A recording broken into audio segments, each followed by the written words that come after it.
कोल्हापूर जिल्ह्यात जीबीएस रुग्ण दिवसेंदिवस वाढताना दिसत आहेत। 2 महिन्यात तब्बल 30 जणांना जीबीएसची लागण झाली आहे। वैद्यकीय विभाग अलर्ट मोडवर आलेला आहे। शहरातील पाण्याच्या नमुन्यांची तपासणी केली जाते।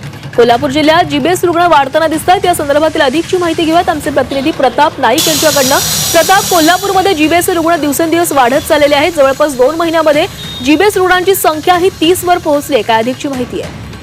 आपण पाहतो की गेल्या वर्षभरात फक्त 24 रुग्ण जीबीएसचे होते, पण आपण जर ह्या 2 महिन्याचे आकडे पाहिले तर जीबीएसची रुग्णसंख्या मोठ्या प्रमाणात वाढत असल्याचं दिसून येते। ही चिंताजनक बाब आरोग्य विभागाला वाटते, कारण आपण पाहिले की 2 महिन्यामध्ये तब्बल 30 जणांना जीबीएसची लागण झालेली आहे। त्यापैकी 6 जणांचा याच्यामध्ये एकूण मृत्यू झालेला आहे। पण आपण पाहतो की 3 रुग्ण सध्या व्हेंटिलेटरवर आहेत आणि त्यांच्यावर कोल्हापुरातील छत्रपती प्रमिलाराजे रुग्णालयामध्ये उपचार सुरू आहेत। एकूणच आपण पाहतो की कोल्हापूर महानगरपालिका ज्या भागात जीबीएसचे रुग्ण वाढत आहेत त्या ठिकाणी आपण पाहतो की फवारणी असेल किंवा इतर गोष्टी करतात आणि त्याचबरोबर पाण्याचे नमुने देखील घेऊन त्याची तपासणीसाठी कोल्हापूरमध्ये आता जीबीएसच्या रुग्णांची संख्या वाढते, त्यामुळे चिंता नक्कीच वाढलेली आहे। धन्यवाद तुम्ही दिलेल्या माहितीसाठी।